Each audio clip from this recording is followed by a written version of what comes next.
Bonjour à tous, bienvenue dans cette vidéo de rattrapage de cours où je vais vous montrer une petite astuce liée aux fichiers GeoPackage que vous créez et qui peuvent parfois être liés au même objet.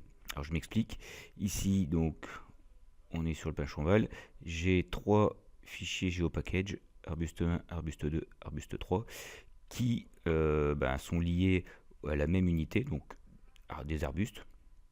Et moi je voudrais ne pas les avoir sous trois fichiers distincts, mais un seul fichier GeoPackage. Alors dans ces différents fichiers, j'ai des tableaux qui sont associés, que j'ai créés en même temps.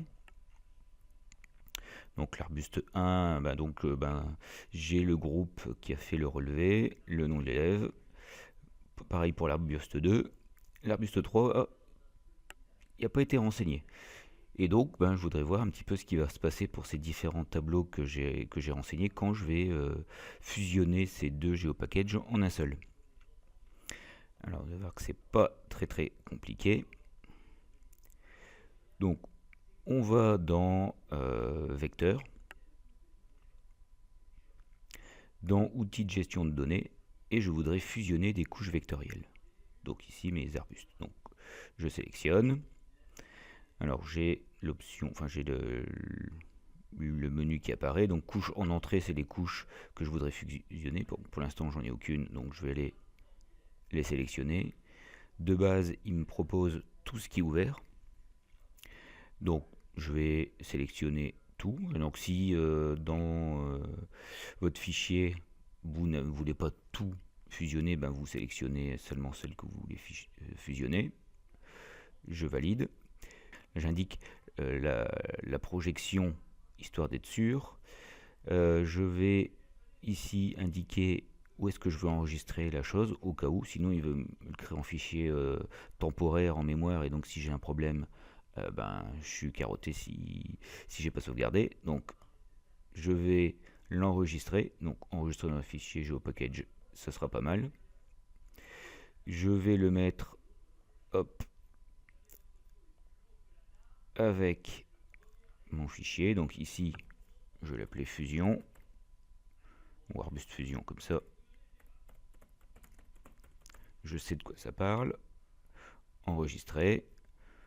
Nom de la couche. Ah, il veut encore que je l'appelle, donc je vais l'appeler fusion. Ok. Donc j'ai plus qu'à voir si tout va bien. Exécuter. Ah bah oui, donc c'est fini. Je ferme.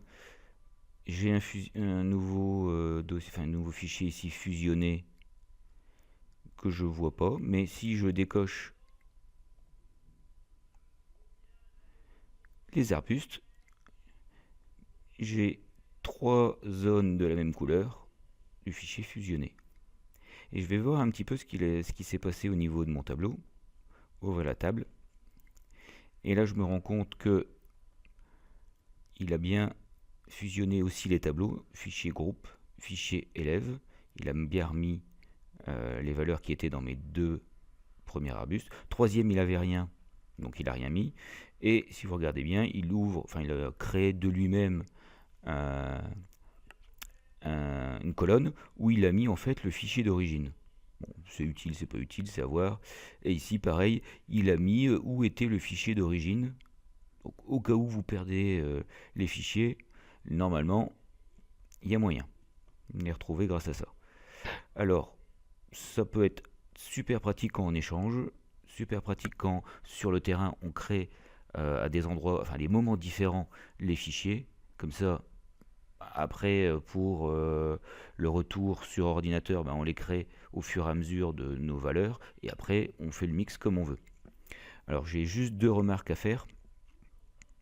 La fusion ne marche que si j'ai la même géométrie. Donc ici, j'avais des polygones, donc pas de problème, mais je ne peux pas fusionner un fichier polygone avec un fichier ligne, par exemple, ou un fichier point. Il ne va pas comprendre comment les fusionner. Donc on ne fusionnera que ce qui est comparable, ce qui a la même géométrie. Et donc une fois que j'ai ça, je vais pouvoir l'utiliser pour autre chose. Et puis voilà.